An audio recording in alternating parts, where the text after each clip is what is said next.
On Grantham, our favorite thing to do, look at future military tech. And boy, do we have a treat for you. Right here, we have the SIG Spear, the new rifle of the United States Army. However, as you can tell, this bad boy is short. It was shortened from 13 to 9 inches. This is a special operations capable weapon, or for whatever the Army chooses to use it for. Today, we're going to be chronographing. We're going to be ballistic testing. We're going to be testing recoil. We're going to compare it to current SOCOM-issued weapons. And there is a lot of fun data and a lot of good learning points to learn. Today on Grantham, we're looking at probably the sickest rifle that, it just looks cool, right, Micah? Yeah, I like its stubbiness. It's just, it's very aesthetically pleasing. It pleases my monkey brain. So today on Grantham, we are taking a look at the Shorty SIG M7. But before we get into it, we of course have to thank the biggest sponsor of the channel, who is the, no Charlie, Sonoran Desert Institute. If you're looking to get your start in gunsmithing, we can't recommend them enough. They fund all these videos and they keep them free for you guys. So go and check them out. Tell them that they're awesome and that you love them. And of course, who can we not forget? Micah? Primary Arms, and maybe one day they'll release an NGSW optic. You never know. The sky is the limit. Primary Arms makes our favorite optic, which is the 1:8 compact. We love it so much, and they pretty much sell whatever you could possibly want. So go and check them out.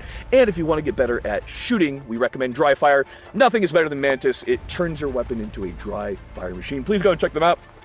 And of course, all ammunition is sponsored by AAC. However, they do not make ammunition for the 6.8 by 51, which is the new round of the United States Army. But without further ado, ladies and gentlemen, talk is cheap and ammo is provided by SIG. Yeah, provided by SIG. Thank you, SIG. You're welcome. They didn't pay us, by the way. They did bring this weapon out for us, but no payment or anything like that, other than the fact that we get to shoot it, which is cool. Is that payment, Micah?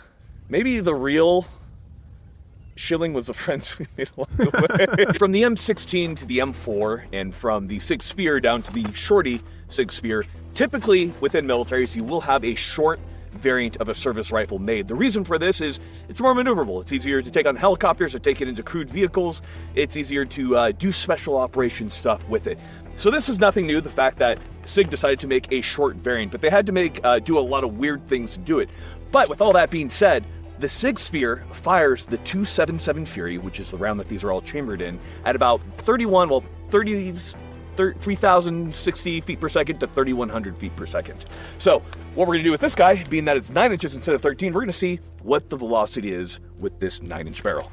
And actually, SIG has actually never chronoed this, so I'm really interested. I kind of saw that coming. That thing is so concussive. These Garmin things are awesome, but we got 2736. I'm going to try to hold it, like, in place. Yeah, 2748. Oh, pretty close. About a standard deviation of 6 feet per second. Let's try that one more time. Look at that. 2,737.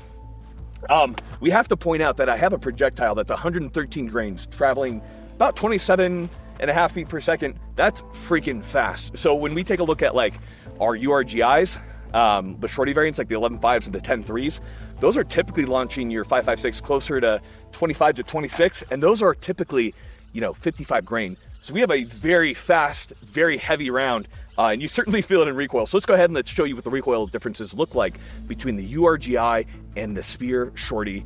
Micah, it's going to be me versus you. Micah, how would you describe the concussive force of this guy? Having to film it, it's so violent, so ridiculous.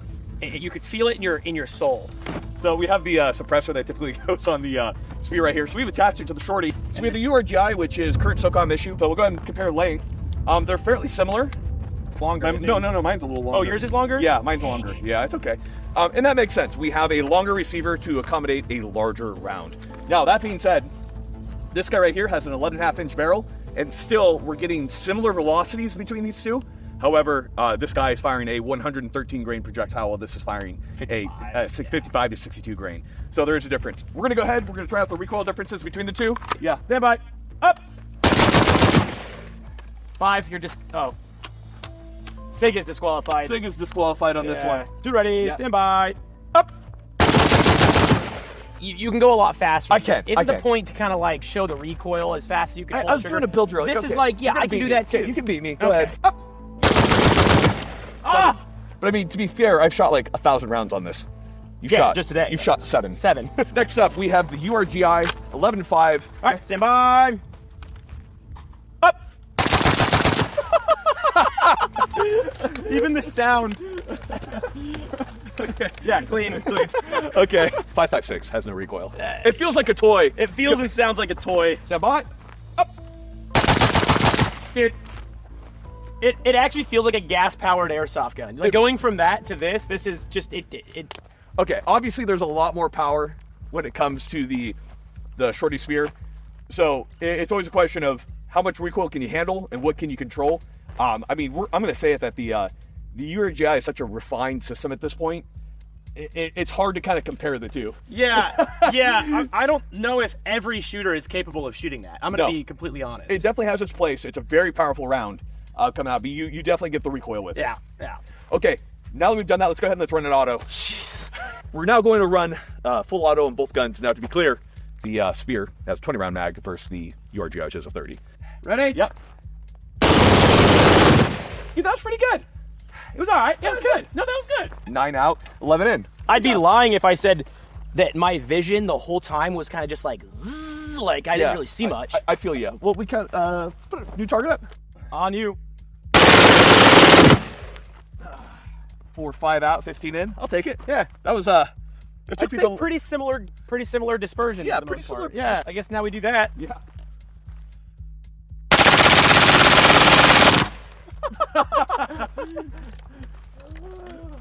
Cool. That was very, very easy to control. All right, Micah, you're up. All right. Here, on you. Awesome. I kind of let it go there at the end. I could feel it do the upside down McDonald's logo. Oh, but- yeah. Yeah, Classic. pretty much. Okay, so obviously the URGI has way less recoil. I'm a little bit biased, of course, because I did carry URGI at the very end of my career, and I loved it. It's a very light recoil. It's a very capable weapon. With a 14.5 URGI, you can reach out to about 500-600, and with the 11.5, easily out to 400-500. Obviously, the Spear Shorty is going to give me more capability in terms of armor penetration, in terms of dealing with foes who might have armor or reaching further than this guy right here. However, it's really hard to make that switch because this guy is just so light recoil. Now, that being said, we can't predict what foes will be going up against or what we'll need. So I can see the need for not specialty, but for possibly a more powerful round to defeat certain types of armor. But certainly the lover of the URGI in me finds it hard to make that transition. So we talked a lot about that. Let's go ahead and see what happens when we shoot it through gel. Right here we have clear ballistics gelatin. Now, if you've seen our other video, we'll put up a little video right here. We previously tested the 277. We know the performance going approximately 3,100 feet per second. But what about 27? Let's find out right now. Yep. So we probably got the tail end as it began to tumble and fragment. You can see how nice that looks right there as that projectile is opening up. And that's actually quite a bit of penetration before it begins to tumble, which means that ability of the round to travel through both cover, clothing, wood, what have you, and to get into the body and then to do the damage is exactly what we want. So Is that the same ammo that we tested the other day? it is. So, obviously the 13.7 had a bigger cavity. Obviously, being a 13.1 on the normal spear, that's going to do more damage. However, you can see the performance of the 9-inch is still pretty freaking good. Certainly better than what you'd see from like a 5.56, obviously. But I'm happy to know that it performs well.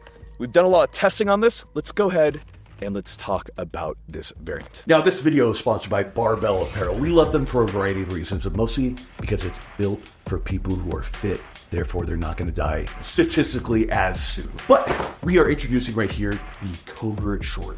What is cool about the Covert Short? Well, quite a bit, actually. Let me tell you about it as Micah models it. Right here, we have their new product, the Covert Short. Let us tell you a little bit about it. First off, easy access, low visibility storage. We love it. You have a reinforced tool pocket. You have a carabiner clip loop. And of course, you have military-grade 4-way stretch fabric in case you have giant thighs from squatting all day or taking raw milk. They're athletic fit, and there's a lifetime replacement guarantee. They stand by everything. Guys, we love Barbell Apparel. We love the fact that they're sponsoring us. They're keeping this content free for you. So make sure you go check them out and give a big thank you to Barbell Apparel. Go check out the link right below. Love you guys. Let's get back to the video. So we've done a lot of shooting. Now we're finally going to get into my favorite portion, which is talking. Rather than doing it on a black screen, we're doing it on the Windows XP screensaver. So it's always really fun to be able to take a hard look at a prototype that could possibly be picked up in the United States military. This is one of my favorite things I could possibly do on this channel. This is a very interesting concept. So what we're going to do right here to start off with is we're going to show you a size comparison between these two, and I'm going to collapse his buttstock a little bit to get it roughly lined up. So as you can see here, we have the spear without the suppressor, and then we have the shorty spear. We have them side by side right here.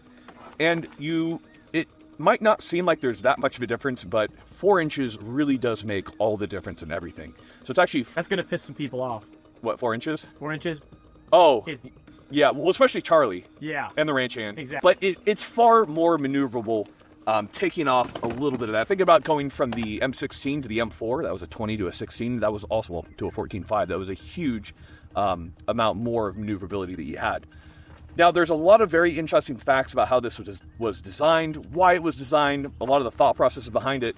But suffice to say, we have a short-barreled rifle that is pushing a 113 grain at the moment projectile, approximately 2,700 at about 40 feet per second.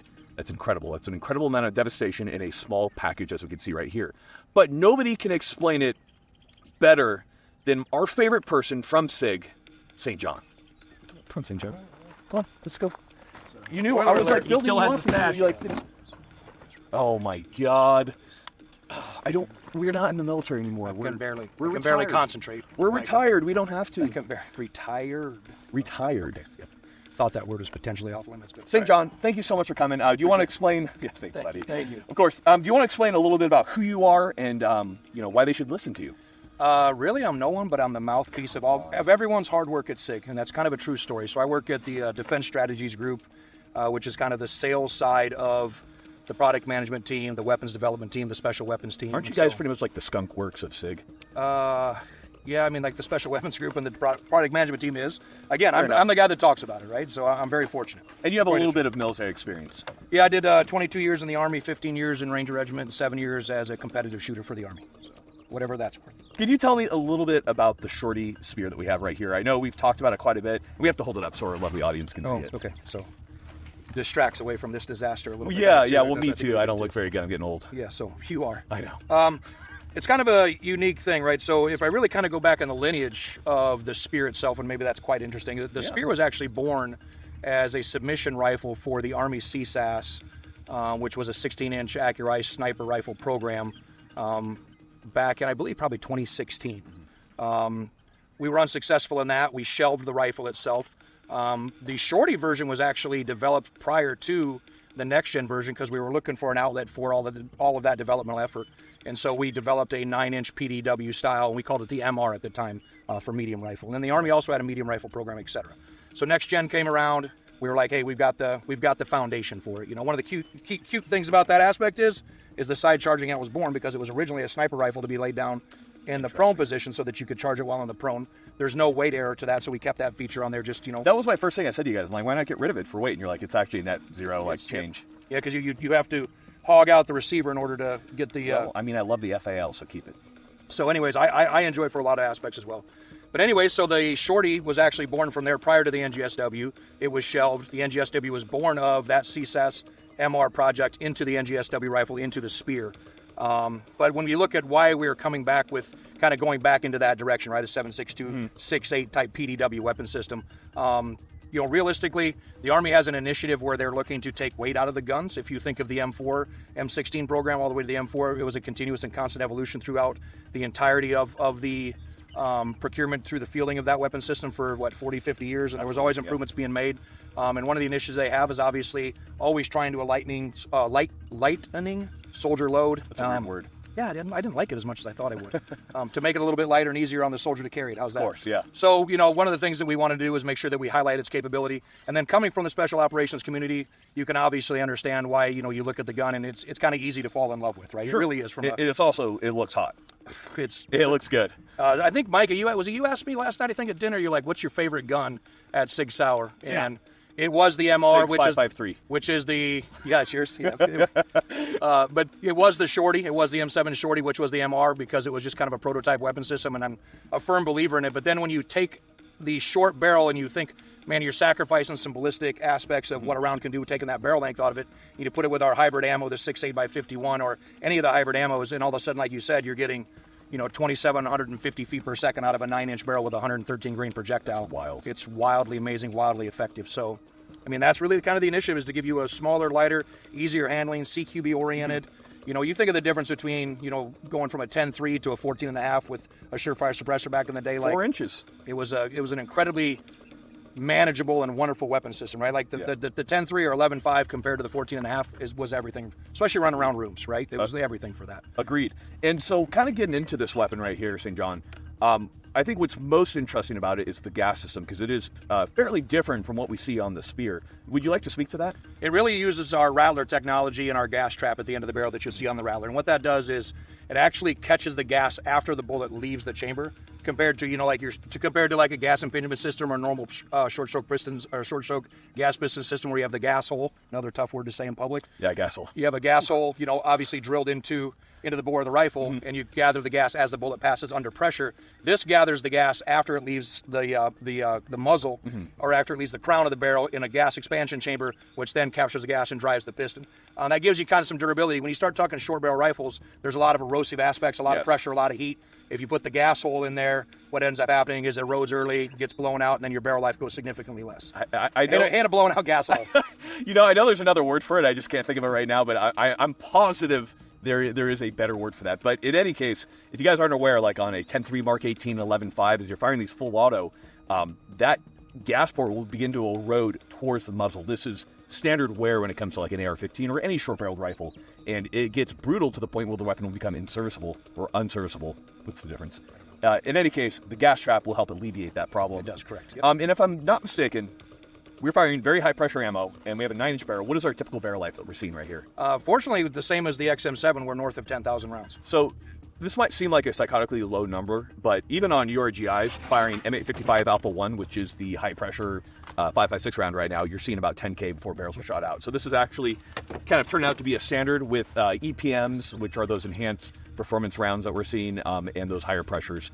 So this is pretty standard. Well, and then, you think about it you really think about it from a capability perspective with the 10,000 rounds. You're shooting a short magnum performance type of a caliber, which is going to have more pressure, more heat, more erosive aspects of it. So, we overcome that with some proprietary barrel coatings and materials and things like that to help assist with that barrel life. Witchcraft. Yeah, I think. Fair enough. Now, moving back from here, when it comes to the rail, the big talk, I'm of course going to bring it up, but everyone's talked about barrel deflection and rail deflection, about that being a potential issue. Is there anything that you could speak to about that? You son of a bitch. Dude, I'm going to do it. No, it's fine. To be frank, I'm not going to try to tiptoe around it. We had some issues when the LT was first released with the torquing of the barrel clamp, I believe. I'll probably get beat up on that back home because I think that's the reason. And then we did some redesign on the handguard itself to get rid of that flex. And then if you look at the screws we have that anchor the handguard into the upper receiver, we made them more robust in order to give it a little bit more torque pressure on there to hold that in position. Okay, so that's my best job as the sales guy. I told you I'm the mouthpiece, not the actual science guy, but that's for sure. I think that's pretty much the right answer. I mean, we got to bring it up because it's kind of been something that people have had questions about. I'm sure they'll continue to have questions about. Sure. So should we continue to develop this rifle out? Now moving back from here, I want to talk about this magazine. Can you talk about this? Obviously, not specifically for this weapon, but can you speak to it? So one of the things that we did through Next Gen, as you know, Next Gen was a program that was a prototype program that had basically two phases before selection. Two phases before selection,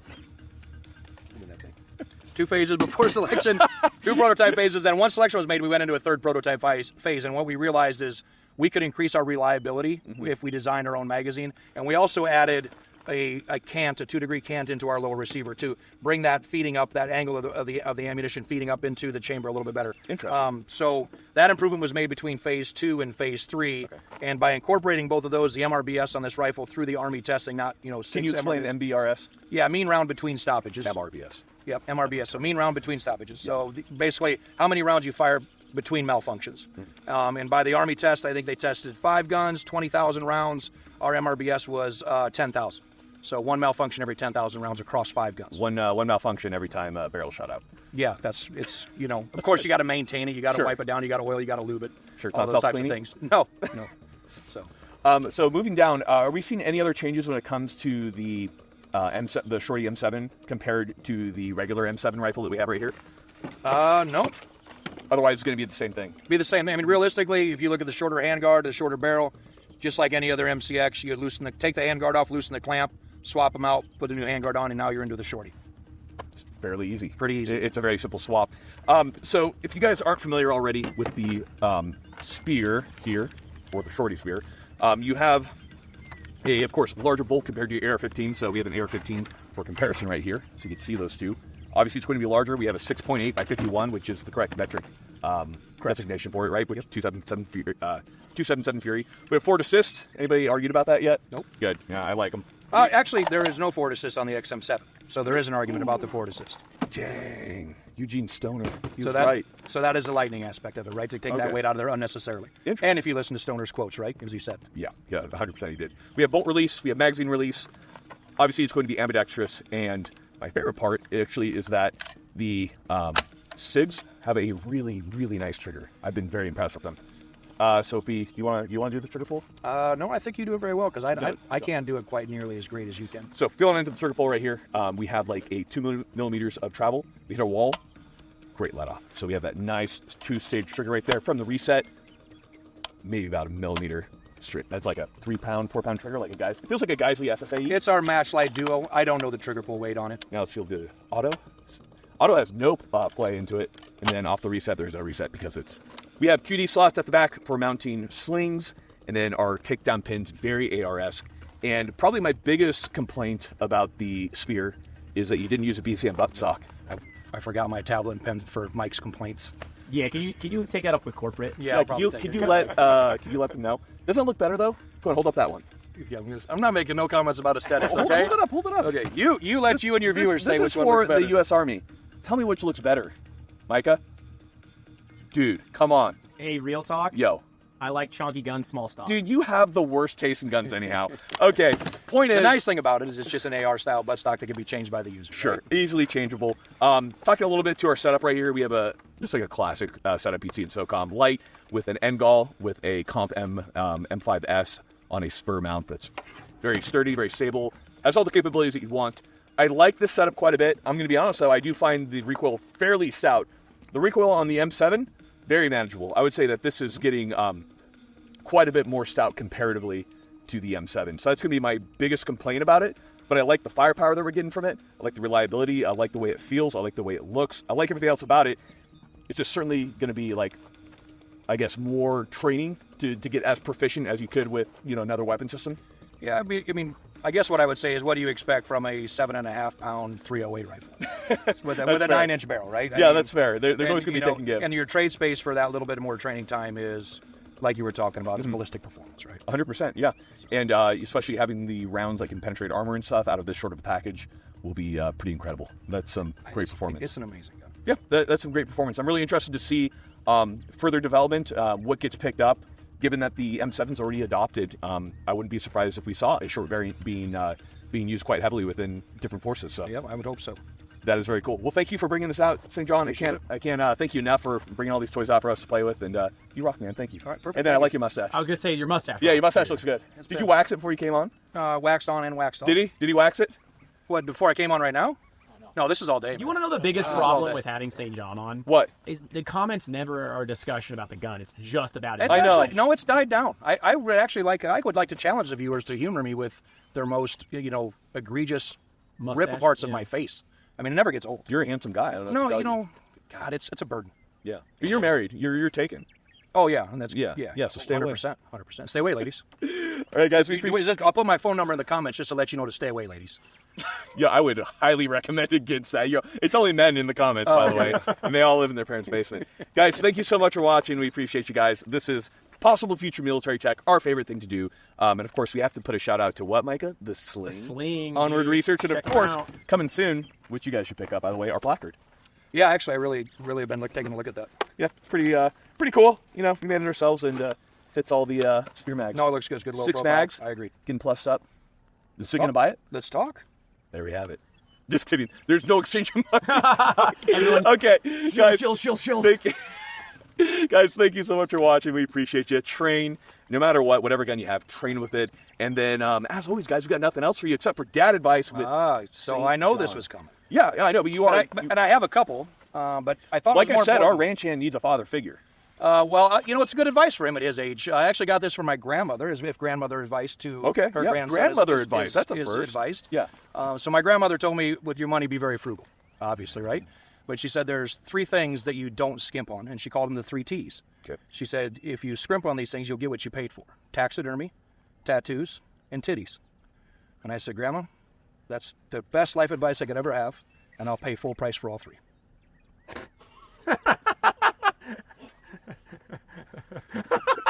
It's a saying. Cut